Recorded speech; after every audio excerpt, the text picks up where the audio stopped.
الناس بتقول عليهم كفار لان هم مش فاهمين طبيعه العقيده بتاعت المصري القديم. المصري القديم قال عنهم هيرودوت ان هم اكثر الشعوب تدينا. المصري القديم كان ليه كذا صلاه في اليوم، وكان بيتوضى وكان بيصوم، وكان بيحب العباده بتاعته جدا وبيمارسها يوميا ويقدم طقوس وعنده اعياد. المصري القديم تعددت عنده المعبودات والعقائد، وكان السلطة الأكبر للكهنة لأن هما كانوا بيرشدوهم في حياتهم وناحية دينهم، وكانوا بيفصلوا بين المنازعات بتاعتهم.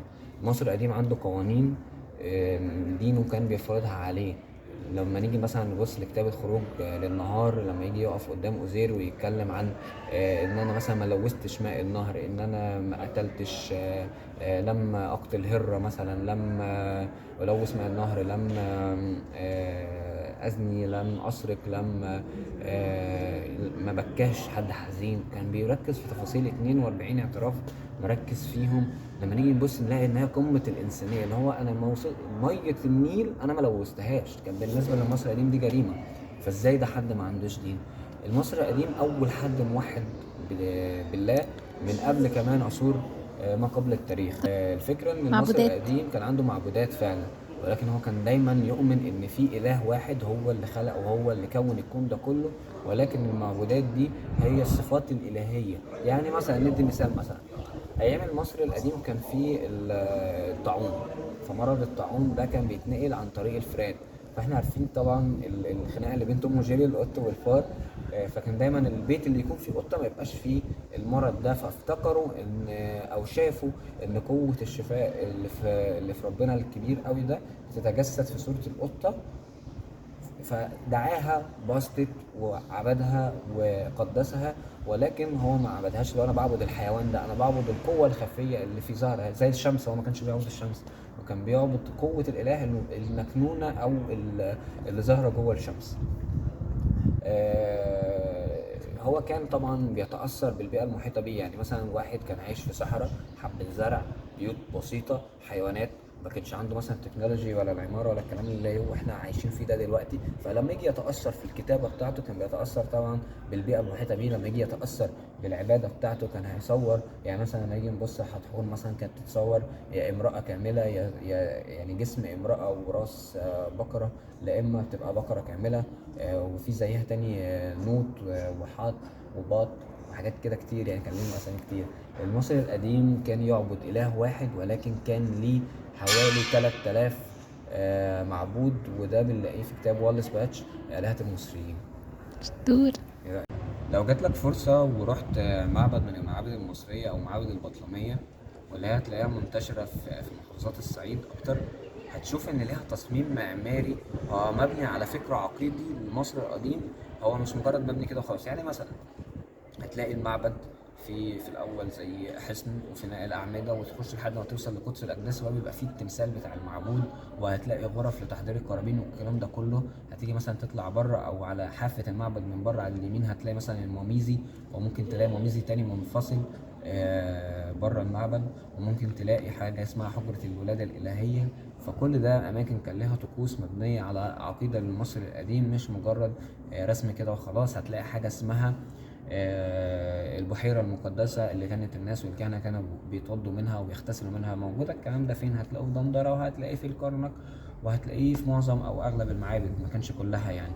آه، المصري القديم كرس أماكن معينة للصلاة والتسبيح أو لعبادة المعبود المعين ده. يعني مثلا سوبك هتلاقيه تحت في الصعيد، في أسوان هتلاقي مثلا باستت سوري حتحور هتلاقيها في دندرة في قنا. والكلام ده مثلا مش في العصر البطلمي بس، لا ده كان بدأ من ما قبل التاريخ.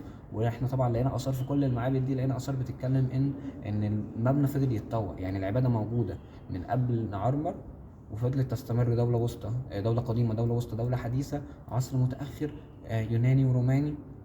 فضلت الأماكن دي تكبر وتتطور وتتوسع. طب هنعرف منين الطقوس والعبادات بتاعت المصري القديم ده؟ قصة صعود وهبوط التاريخ الحضارة المصرية القديمة أو الإنسان المصري القديم جميلة جدا. عاملة زي مثلا الطفل اللي عاش حياته ومر بصعاب كتير جدا، وفي الآخر سلم حياته أو انتقل لعالم اخر او ساب الحياه يعني. طب ازاي؟ لما تيجي تبص لعصور ما قبل التاريخ هتلاقي ان هو تاريخ لسه بيحبي، لسه بيكونوا الكلمات، لسه بيكتشفوا الادوات، لسه الكلام ده كله. نوصل لنعمر وتوحيد البلاد هنلاقي ان احنا بنكتشف بقى الاسلحه والهندسه، وبدانا بقى في دوله قديمه، بقينا نبني اهرامات، بقينا بنينا دوله وسطى، بقينا كانت اكتر فتره حصل فيها اثار هي والدوله الحديثه. لما نيجي مثلا للدوله الحديثه هنلاقي عصر ازدهار في الفلك وفي الطب، طبعا في المقابر اللي بنشوفها في وادي الملوك. لما جينا بقى وصلنا للاحتلال بقى الكوشي والليبي والبطالمة واليونان والكلام ده كله، أصبحت الشخصية المصرية أو المصريين نفسهم يعني بيرجعوا لورا كده. مثلا الناس بقوا داخلين لهجة جديدة عليهم، ملوك تانية مختلفة عليهم. طب عشان الكهنة عارفين قيمة تاريخنا، عملوا ايه؟ كتبوا كل حاجة تخص تاريخنا والطقوس بتاعت الأعياد وتواريخ الأعياد والأحداث وكل حاجة كتبوها على جدران المعابد. يعني ربنا يديكم إن شاء الله مثلا وتروحوا معبد زي معبد الأقصر، معبد الكرنك، معبد دندرة، إدفو، الألفنتين، فيلة، معابد كتير جدا، أبو سمبل، معابد مصر فيها كتير جدا، فيها حوالي 22 معبد أنا على حد ذكري دلوقتي.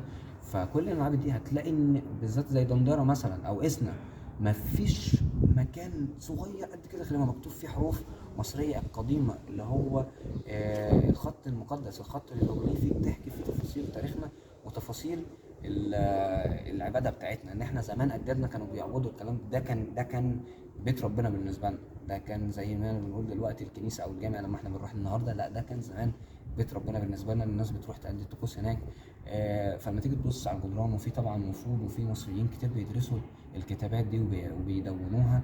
فالكهنه عملوا الموضوع ده في العصر البطلمي عشان يقولوا لنا احنا سايبين لكم تراثنا، سايبين لكم اللي احنا شقينا فيه واللي احنا اسسناه من حوالي 5000 سنه قبل الميلاد واكتر. كل العلم، كل العقيدة، كل العلوم، كل الطقوس، كل حاجة كتبناها لكم في برديات، كتبناها لكم في آثار، كتبناها لكم على المعابد عشان انتوا تدرسوها وتفهموا احنا كنا مين. وده اللي بيخلينا مختلفين عن بقية الشعوب اللي في العالم، ان احنا لينا أساس، لينا أصل. جينا بقى في العصر الحديث، طبعا احنا بندرس وبنفهم كل الكلام ده، وعرفنا ان هم ما كانوش كفار، لان كان يبص لمصر القديم ان هو كافر وبيعبد اصنام وتماثيل. ده لان اصلا المصري القديم كان فاهم ان هو مش بيعبد تمثال. لكن لما دخل اليونان والرومان ما كانش عندهم، والبطالمه ما كانش عندهم الفكر الديني ده، ما كانش عندهم حاجه اسمها معبودات. بداوا ان هم يطوروا من الالهه المصريه القديمه ويعملوا الهه ليهم، زي مثلا ابيس عملوا سيرابيس، تمام. وايزيس نفس الكلام، واوزير، كل الكلام ده كله بدأوا ياخدوا الآلهة المصرية القديمة ويعملوا منها آلهة تانية يونانية. فهم مش فاهمين الدين بيتعمل ازاي، فقال لك بس احنا بنعبد التمثال ده. فبعد كده دخل العصر المسيحي، طبعا المسيحيين ديانة سماوية، فكانوا يشوفوا ده ان ده اصنام وبدع. فلما تيجي تروح اي معبد او تشوف اي تمثال لمعبود ممكن تلاقيه مكسور وبتاع، ده بسبب اضطهاد يعني مش اضطهاد، ساعتها نقول ان المسيحيين، وبعد ما الدولة الرومانية قالت ان الديانة العامة هي الديانة المسيحية، فبدأوا إن هم يكسروا كل الكلام ده عشان تفنى هذه العبادة. ولكن دايما إرادة المصري القديم أو عزيمته بتفضل موجودة، زي ما بنشوف في الآثار، الأهرامات، البرديات، عايش لحد دلوقتي وسطنا. فلما يجي يقول لك المصري القديم كان كافر أو ما كانش بيؤمن بإله، أقول له لأ، المصري القديم كان عنده عادات. المصري القديم لو في واحد مصري قديم عايش وسطنا دلوقتي هيكون احسن من احسن حد، لان هو عارف قيمة الارض اللي هو عايش عليها، عارف قيمة نعم وربنا عليه، عارف قيمة نفسه كويس جدا، عارف قيمة الطبيعة اللي حواليه. فما كانش بيتلفظ بألفاظ وحشة اصلا، يعني كان كده ما كانش ده بيحصل. طبعا زي ما كان كل ده حلو، ما كانوش كلهم ملايكة، كان في طبعا مشاكل، وكان في طبعا ناس وحشة جدا، كان في طبعا ناس بتعمل مساوئ. ولكن في يعني مثلا لو هديك مثال كتاب تقرا منه، كتاب الجريمة والعقاب، منزلاه وزارة السياحة والآثار، بتتكلم عن أنواع الجرائم وعقابها، وإن كان في قانون. فما كانش ينفع إن الغلط يكون، وما كانش في حاجة اسمها واسطة، ما كانش في حاجة اسمها ده ابن ملك وده ابن راجل بسيط أو ابن عبد. المصري القديم كان بيهتم بالآخرة بتاعته أكتر من الدنيا. حتى احنا يقولوا علينا إن احنا تاريخ مقابر، يعني احنا ما عندناش، بصوا ما فيش بيوت، مع ان عندنا بيوت على فكرة وعندنا مدن، لكن عندنا مقابر اكتر، واحنا متميزين بالمقابر، وان احنا بنلاقي حاجات حية جوه المقبرة. بنلاقي صور ازاي جدودي كانوا مثلا بيصطادوا السمك، ازاي جدودي كانوا بيزرعوا الارض، ازاي جدودي كانوا بيعبدوا المعبود في هذا الوقت. نشوفها في المقابر اللي موجودة في سقارة واللي موجودة في الاهرامات الجيزه اللي موجوده طبعا منتشره على خط صعيد مصر كله. فالمصري القديم ما كانش كافر، المصري القديم ما كانش بيعبد تماثيل، المصري القديم كان عنده عقيده و...